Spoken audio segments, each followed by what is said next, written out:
आखिरकार चिराग पासवान को अपने पिता केंद्रीय मंत्री स्वर्गीय रामविलास पासवान से विरासत के तौर पर मिले बंगले को खाली करना पड़ा। हालांकि चिराग की राजनीति भी रामविलास पासवान की विरासत ही है, पर विरासत के तौर पर चिराग ने राजनीति को तो बचा कर रखा है, पर बंगला ना बचा पाए। नमस्कार, बिहार तक में आपका स्वागत है। तो लोक जनशक्ति पार्टी रामविलास पासवान गुट के राष्ट्रीय अध्यक्ष चिराग पासवान को 12 नंबर की कोठी खाली करनी पड़ी। 12 नंबर की कोठी का मतलब ही था रामविलास पासवान का बंगला। वो किस रोड पे है, दिल्ली में कहाँ है, ये बिहार में कोई नहीं पूछता था।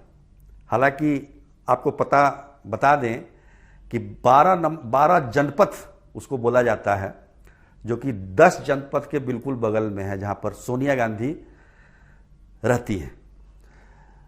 तो ये बंगला कई मायनों में काफी महत्वपूर्ण था और बिहार के लोगों में काफी चर्चित बंगला हुआ करता था, क्योंकि कोई भी समस्या लेकर रामविलास पासवान के समर्थक कार्यकर्ता सीधे 12 नंबर कोठी पहुंचते थे।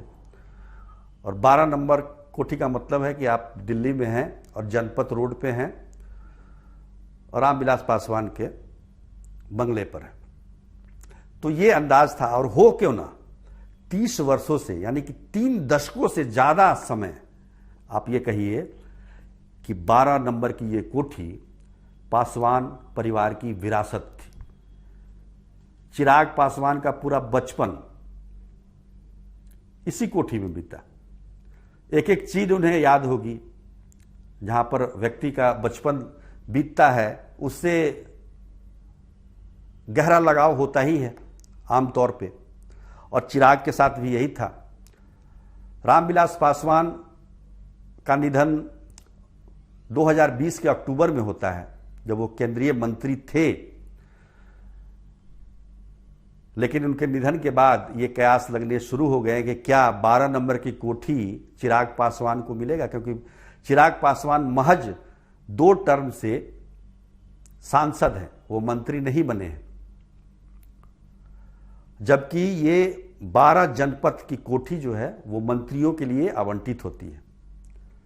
अब रामविलास पासवान 1990 से, बल्कि 89 से लेकर लगातार हर समय किसी न किसी रूप में वो केंद्रीय मंत्रिमंडल में शामिल रहे, इसलिए वो बंगला भी उनके पास ही रहा। पर उनके निधन के बाद क्या होगा? सरकार ने इस बंगले को खाली कराने के नोटिस भी जारी किए थे 2021 के मेरे ख्याल में जुलाई अगस्त में, लेकिन चिराग पासवान ने उसका कोई जवाब नहीं दिया।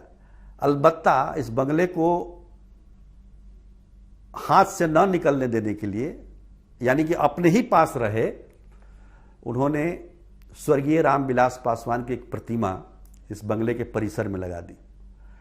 लेकिन वो भी काम ना आया और आखिरकार उन्हें यह बंगला खाली करना पड़ा। बीच में ये भी खबरें आई, जब लोक जनशक्ति पार्टी में फूट हुई और चिराग पासवान के जो चाचा पशुपति कुमार पारस वो केंद्रीय मंत्री बने, तो ये कहा गया कि अब ये बंगला उन्हें आवंटित कर दिया जाए। लेकिन पशुपति कुमार पारस ने वो बंगला लेने से इनकार कर दिया। इसलिए कर दिया क्योंकि उनके बड़े भाई रामविलास पासवान की यादें इससे जुड़ी हुई थी और उनका मानना था कि वो इस बंगले में रहेंगे तो उनके बड़े भैया बहुत याद आएंगे। अब ये बंगला अश्विनी वैष्णव, जो कि आईटी और रेल मंत्री हैं, उनको आवंटित कर दिया गया। पर सवाल ये उठता है कि चिराग पासवान बीजेपी नेतृत्व के इतने करीब रहते हुए ये बंगला बचा क्यों नहीं पाए? बिहार में ये सवाल आमतौर पर पूछा जा रहा है। सब मानते हैं कि चिराग पासवान नरेंद्र मोदी के हनुमान हैं, तो आखिर इस हनुमान के बंगले को क्यों नहीं बचाया गया, ये सवाल उठने शुरू हो गए हैं। अब चिराग पासवान का अगला रुख क्या होता है ये देखना काफ़ी दिलचस्प होगा, क्योंकि जिसके दम पर वो राजनीति कर रहे थे, क्योंकि ये तो मान के चलिए कि बिहार में रामविलास पासवान के विरासत के तौर पर लोग चिराग पासवान को ही देखते हैं और उनका एक अपना वोट बैंक भी है। ऐसा नहीं है कि वो बिना आधार के नेता हैं, उनका एक वोट बैंक है। तब आगे का रुख क्या होता है ये देखना काफ़ी दिलचस्प होगा। आज के लिए बस इतना ही, तब तक के लिए धन्यवाद।